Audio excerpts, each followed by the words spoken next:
Welcome to Bismi bakers cooking vlogs. എല്ലാവർക്കും നമസ്കാരം. ഇന്ന് പ്രഷർ കുക്കറിൽ ചോറ് എങ്ങനെ പാകത്തിന് വേവിച്ചെടുക്കാം എന്നാണ് കാണിച്ചു തരുന്നത്. നിങ്ങൾക്ക് ഇഷ്ടമാവുകയാണെങ്കിൽ ലൈക്ക് ചെയ്ത് സബ്സ്ക്രൈബ് ചെയ്ത് ഷെയർ ചെയ്ത് സപ്പോർട്ട് ചെയ്യണം കേട്ടോ. Thank you. ഇത് 3.5 ലിറ്റേഴ്സിൻ്റെ പ്രഷർ കുക്കറാണ്. എന്ന് പറഞ്ഞാൽ 3.5 ലിറ്റർ. ഇതിൽ 1.5 കപ്പ് ജയ റൈസ് പെർഫെക്റ്റായി വേവിച്ചെടുക്കാൻ കഴിയും. കൂടുതൽ അരി എടുക്കാൻ പാടില്ല. 1 കപ്പ് റൈസ് ആ പാത്രത്തിലേക്ക് ഇട്ട് കൊടുക്കുകയാണ്. 1/2 കപ്പ് കൂടി അതിലേക്ക് ഇട്ട് കൊടുത്തു. ഇനി അതൊന്ന് കഴുകിയെടുക്കണം. 4-5 പ്രാവശ്യം വെള്ളം മാറ്റി കഴുകിയെടുക്കണം. ഇതങ്ങനെ കഴുകി വെച്ചിരിക്കുന്നതാണ്. ഇനി ഇത് പ്രഷർ കുക്കറിലേക്ക് ഇട്ട് കൊടുക്കാം. നമ്മൾ ഒഴിച്ചു കൊടുക്കുന്ന വെള്ളം അബ്സോർബ് ചെയ്താണ് ഈ അരി വേകുന്നത്. അതുകൊണ്ട് തന്നെ അതിന് തിളച്ചു മറിയാൻ സ്പേസ് വേണം. മാത്രമല്ല അരി വെന്ത് കഴിയുമ്പോൾ അത് പ്ലംപിയാവും. എന്ന് പറഞ്ഞാൽ അതൊന്ന് ചെറുതായി വീർക്കും. അപ്പോൾ അതിന് സ്പേസ് വേണ്ടേ? അതുകൊണ്ടാണ് ഈ പ്രഷർ കുക്കറിൽ 1.5 കപ്പ് അരി മാത്രമേ ഇട്ട് കൊടുക്കാൻ പാടുള്ളൂ എന്ന് പറഞ്ഞത്. ഏതൊരു പ്രഷർ കുക്കർ ആണെങ്കിലും അതിൻ്റെ കപ്പാസിറ്റി അനുസരിച്ച് മാത്രമേ അരി വേവിക്കാൻ പാടുള്ളൂ. ചോറിനാവശ്യമായ ഉപ്പ് കൂടി ഇപ്പോൾ തന്നെ ചേർക്കണം. ഇനി വെള്ളം ഒഴിച്ചു കൊടുക്കാം. വെള്ളം ഒഴിക്കുന്ന കാര്യത്തിലും ഒരു കാര്യം ശ്രദ്ധിക്കാനുണ്ട്. പ്രഷർ കുക്കറിൻ്റെ 1/4 ഭാഗത്തോളം അതിലും ഒരല്പം കൂടി മുന്നിട്ട് നിൽക്കണം വെള്ളത്തിൻ്റെ ലെവൽ. ഏത് പ്രഷർ കുക്കറിലും അങ്ങനെ തന്നെയാണ് ചെയ്യേണ്ടത്. ഇതേമാതിരി വെള്ളം ഒഴിച്ചു വെക്കണം. അല്ലെങ്കിൽ എന്താ പറ്റുന്നതെന്ന് വെച്ചാൽ ഇതൊന്ന് തിളച്ചു കഴിയുമ്പോൾ പല വഴിക്ക് വെള്ളം പുറത്തേക്ക് ചാടും. കുക്കർ ക്ലോസ് ചെയ്തു. അതിനുശേഷം ഫ്ലെയിം ഓൺ ചെയ്ത് കൊടുക്കാം. ഫുൾ ഫ്ലെയിമിലാണ് ഇത് വേവിച്ചെടുക്കുന്നത്.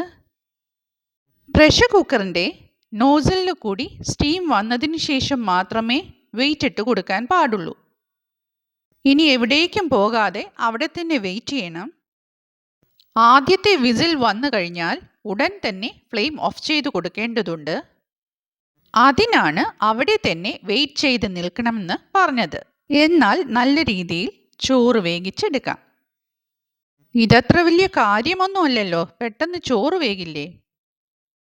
ആദ്യത്തെ വിസിൽ വന്നു, ഫ്ലെയിം ഓഫ് ചെയ്ത് കൊടുത്തു. ഇനി അത് അവിടെ തന്നെ ഇരിക്കട്ടെ. പ്രഷർ കുക്കർ മാറ്റി വെക്കാനൊന്നും ശ്രമിക്കരുത്. അങ്ങനെ ഇരുന്ന് പ്രഷർ കംപ്ലീറ്റ് പോയി കഴിയുമ്പോൾ അത് ഓപ്പൺ ചെയ്യാം. ഇനി ആ ചോറൊന്ന് കണ്ടു നോക്കിയേ. വേകുകയും ചെയ്തു, സ്റ്റിക്കാകാതെ വിട്ട് വിട്ട് കിടക്കുകയും ചെയ്യുന്ന കണ്ടോ. അതുകൂടാതെ കഞ്ഞിവെള്ളത്തിൻ്റെ ടെക്സ്ചർ കൂടി ഒന്ന് ശ്രദ്ധിക്കണം. കുറച്ച് കഞ്ഞിവെള്ളം ഇതേമാതിരി ഡ്രെയിൻ ചെയ്ത് മാറ്റണം. അതിനുശേഷം ഒരു കണ്ണാപ്പ വെച്ച് അരിച്ചെടുക്കണം. ഒരുപാട് റൈസ് ഇല്ലെങ്കിലും കുറച്ച് വലിയൊരു സ്ട്രെയിനറിലേക്ക് മാറ്റുകയാണെങ്കിൽ പെട്ടെന്ന് കഞ്ഞിവെള്ളം വാർന്നു പോവുകയും ചെയ്യും, ചോറ് സ്റ്റിക്കാവുകയും ഇല്ല. എത്ര പെട്ടെന്നാണ് കാര്യം കഴിഞ്ഞത്. കുറച്ച് ടിപ്സൊക്കെ ഒന്ന് ഓർത്ത് വെച്ചിരുന്നാൽ പ്രഷർ കുക്കറിൽ ചോറ് വേവിച്ചെടുക്കാൻ ഒരു ബുദ്ധിമുട്ടും ഇല്ല. ഈ വീഡിയോ നിങ്ങൾക്ക് ഇഷ്ടമായിട്ടുണ്ടെങ്കിൽ ലൈക്ക് ചെയ്യാനും സബ്സ്ക്രൈബ് ചെയ്യാനും ഷെയർ ചെയ്യാനും മറക്കരുത് കേട്ടോ.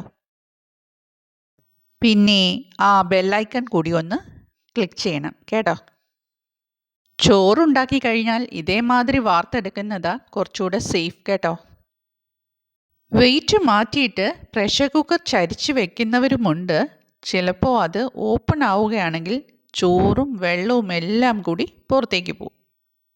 ഞാൻ ചെയ്തതുപോലെ ഇങ്ങനെ സെപ്പറേറ്റ് ചെയ്യുവാണെങ്കിൽ കഞ്ഞിവെള്ളവുമായിട്ട് വല്ലാതെ അങ്ങ് ഒട്ടിക്കിടക്കുകയില്ല. ഇനി ആ പാത്രം ഒന്നെടുത്ത് ഷേക്ക് ചെയ്യണം. അതിനുശേഷം ഒന്ന് ചരിച്ച് വെക്കണം.